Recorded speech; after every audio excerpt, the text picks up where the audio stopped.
যদি জুনায়েদ বাপ মা মুস্তাফার কদমে কুরবান না করে কোনোদিন মুমিন হতে পারবে না। আপনারা যদি আপনাদের বাপ মা হাবিবুল্লাহর কদমে কুরবান না করেন, হাবিবুল্লাহর কদমে কুরবান যদি না করেন, আপনি কোনোদিন মুমিন হতে পারবেন না। কি বোঝা গেল?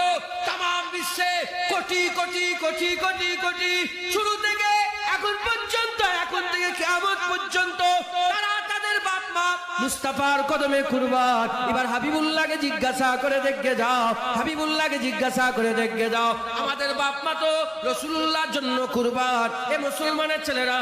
আর হাবিবুল্লাহ নিজে বলছে আমার বাপ মা হাসান হুসাইনের নামে কুরবান।